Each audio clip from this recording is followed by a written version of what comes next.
ओम श्री गुरुभ्यो नमः। Self knowledge talks by Prabhuji. Guru enumerates unworthy disciples. गुरु जिन लोगों का झुकाव ईश्वर की तरफ ना हो, जिनका उद्देश्य ईश्वर की तरफ ना हो या अपने आप को जानना ना हो, उनको अपने आप ही अपने से दूर करते हैं। कैसे दूर कर देते हैं अपने आप से ही? प्रभु जी, गुरु जी अपने बारे में बता रहे हैं। वो एक बार पुत्तूर गए। पुत्तूर कर्नाटक का एक जगह है पुत्तूर, वहाँ अज्जा अपने गुरु से मिलने गए और वो बहुत अलग सी जगह थी। वो गुरुजी को नहीं पता थी जहाँ वो गए पुत्तूर। अपनी गाड़ी से गए थे, उनका परिवार था और उनके एक मित्र थे और एक ड्राइवर था। रात को 8 बजे पुत्तूर पहुँचे। वहाँ उन्होंने पूछा अज्जा के बारे में, तो उन्हें किसी ने कुछ ज़्यादा नहीं बताया। रात हो गई थी, इसलिए वो एक आश्रम में, जो एक वृद्धाश्रम था, वहीं रुक गए। सुबह सामने मैदान में 15 अगस्त था, 15 अगस्त का दिन था, तो उनको सुबह वहाँ झंडा फहराया जाना था। अ, अज्जा को क्योंकि कोई नहीं जानता था, तो उनको गुरुजी को किसी ने नहीं बताया। झंडा जब फहराया जाने लगा मैदान में, तो अज्जा को बुलाया गया, अज्जा नहीं आए। हर साल वो वहाँ आते थे झंडा फहराने और अपना कुछ भाषण या प्रवचन कुछ करते थे, भजन करते थे, कीर्तन करते थे, चले जाते थे। लेकिन इस साल अज्जा वहाँ नहीं आए। कोई बुलाने भी गया उनको, तो उन्होंने आने से मना कर दिया कि मैं स्वतंत्र हूँ, मैं अपनी स्वतंत्रता को एन्जॉय कर रहा हूँ, मैं नहीं आऊँगा।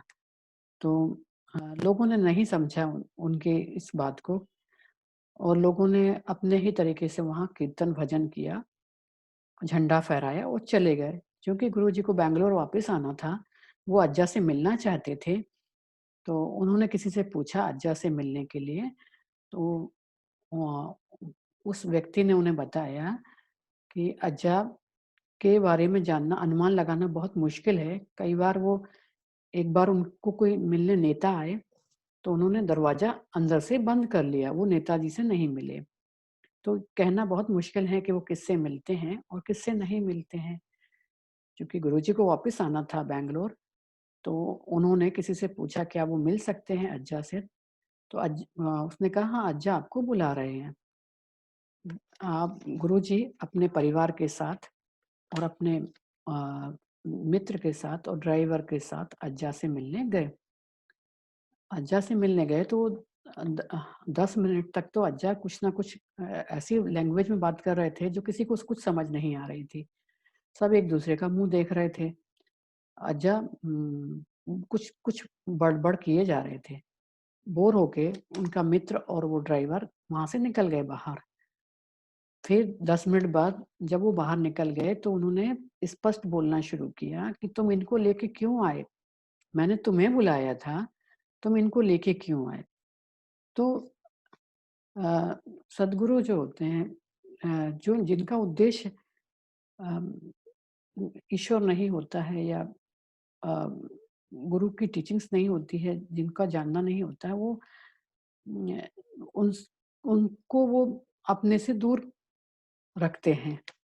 इसी तरह से रामकृष्ण परमहंस एक बार खिड़की पे खड़े हुए बाहर देख रहे थे। अचानक उनने किसी को देखा और खटिया के नीचे छुप गए। दूसरे शिष्य जो बैठे हुए थे, जो देख रहे थे, उनने पूछा कि आप ऐसा क्यों कर रहे हैं?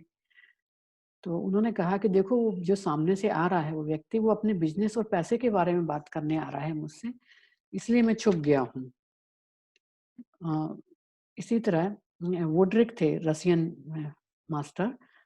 अ, उनका भी अपना टीचिंग देने का अपना तरीका था और एक बार वो बहुत बड़ी फीस लेते थे, मोटी फीस लेते थे और लोगों को टीचिंग्स देते थे। अचानक उनने वो कैंसल कर दी, अपनी फीस-वीस लेना बंद कर दिया और उन्होंने कोई प्रोग्राम रखा, कोई इवेंट रखा।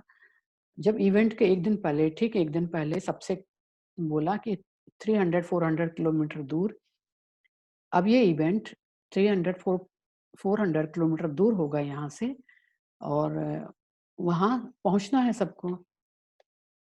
दूसरे दिन जाकर वहाँ देखते क्या है उतनी दूर, बहुत कम लोग पहुँचे। वो ये जानते थे, उन्होंने कहा कि मैं जानता था कि सब लोग नहीं आएँगे, क्योंकि सबका उद्देश्य, सबकी रुचि इसमें परमात्मा में नहीं है। बहुत सारे लोग हमारी ऊर्जा हम इसमें क्यों व्यर्थ करें? ऐसा गुरु का सोचना होता है, सद्गुरु का कि बहुत लोग सिर्फ़ अपने व्यक्तिगत स्वार्थ के लिए आते हैं या बस टाइम पास करने के लिए आ जाते हैं, तो हमारी ऊर्जा वहाँ नष्ट होती है। बहुत मुश्किल होता है कि वो शिष्य जो जिनको सचमुच परमात्मा में, गॉड में रुचि है और वो सचमुच मुक्ति का रास्ता जानना चाहते हैं, तो उसके लिए गुरु को बहुत प्रयास करना होता है क्योंकि बहुत लोग उनके पास भीड़ आती है और कैसे वो उसमें से जाने कि किसका सही मायने में उद्देश्य है या नहीं है। इस तरह से ओशो अपने प्रवचन के माध्यम से लोगों को आकर्षित करते थे और जिनका रूपांतरण होना होता था, उसमें वो लोग भी आ जाते थे और वो उनको रूपांतरित करते थे। अ, बहुत सबका अपना तरीका होता था कि कैसे अपने ऐसे आए हुए लोगों को, जो सद्गुरु के पास लोग आते हैं, कैसे उनको मार्ग दिखाएँ, कैसे उनको